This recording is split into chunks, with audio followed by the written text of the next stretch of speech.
Today's Spotlight is brought to you in part by presenting sponsor, First Community Financial Bank, the community bank where you come first. If you're just joining us, you're watching Spotlight. I'm your host, Jane Wernette, and my second guest is the Family Shelter Service. With me are Brittany Goss, a member of the Speakers Bureau, and Judy Carabeau. She is the Executive Director. So welcome, guys. Glad to have you with us today. Thank you. Thank you. We're going to start with you, Judy, because the whole occurrence of domestic violence, that's something that I think people don't think so much about in affluent communities like Naperville. Absolutely. So tell us a little bit about that and Family Shelter Services. Yep. So Family Shelter Service, we're a comprehensive domestic violence provider. So we provide services to victims of domestic violence and their families, their children. We do the hotline for the entire county. We're part of the nationwide network of hotline providers. Court orders of protection, so we have court advocates, emergency shelter, counseling groups. We have all sorts of services to help victims be able to leave a violent relationship and an abusive relationship and be able to move beyond that relationship. There are over 200,000 victims of domestic violence in DuPage County alone. Wow. So it's a huge and staggering number, it is something that touches all of us with that kind of number. That's incredible. That's an incredible number. And Brittany, tell us your story, because you came to Family Shelter Service. Correct.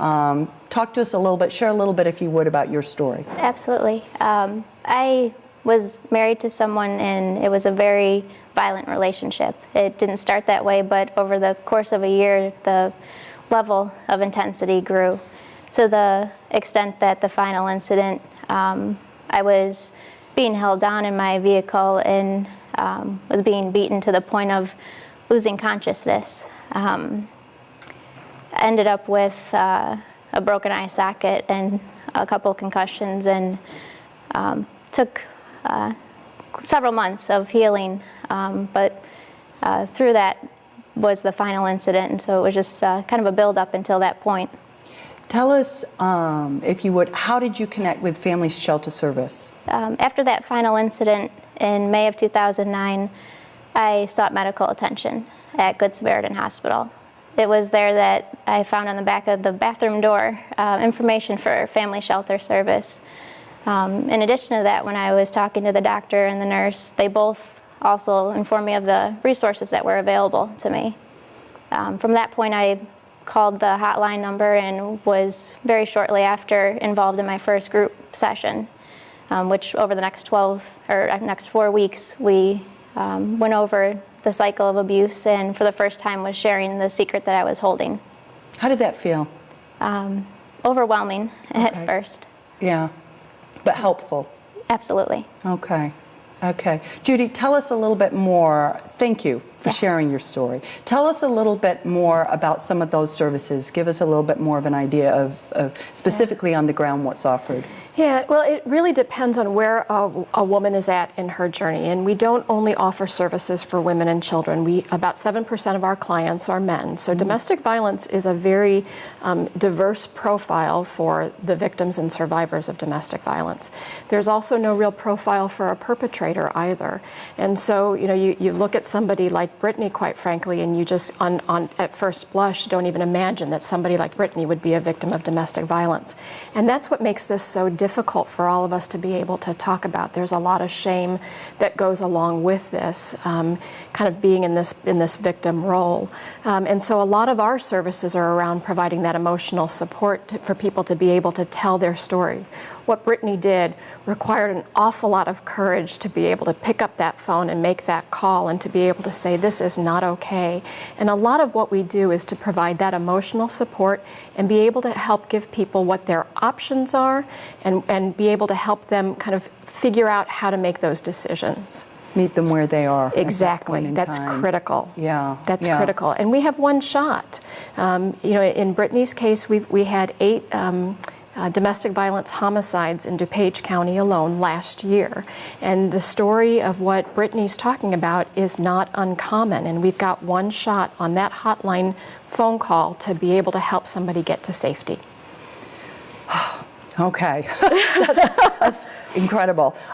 Talk a little bit, because I know there's been quite a bit in the news about possible funding cuts, and so talk a little bit about that and how that could impact the work that you're doing. Absolutely. So we're funded in part by the Department of Human Services, and just like all of the departments at the state level, they're facing funding cuts to be able to balance their budgets, and those funding cuts get passed down to us. And so it means that we're trying really hard not to have that impact service levels. That's really our last kind of line of defense. We don't know what range of cuts we're going to experience right now, but we do know we're going to get cut. And it's really kind of, I think, interesting and fascinating from my perspective that when you look at what is considered mandated funding, which is part of what the Department of Human Services do, they fund mandated programs. A program in the mandated category are perpetrator services. So abuser services are mandated and victim services are not mandated. And fundamentally, I think that's wrong. Yeah, that's one that needs to be talked about. That's exactly right. Thank you for sharing that information. Exactly Let's hope people can learn from that. Where would you be if Family Shelter Service were not here? For people like me who are reaching out for the very first time, had they not been there, it would have eliminated the possibility to start to explore the depths of the trauma that I had experienced and begin healing. I was fortunate enough that there were family in the area that I could stay with, but many people don't have that. I think if that was eliminated, they'd be forced to choose between being homeless or returning to their unsafe environments.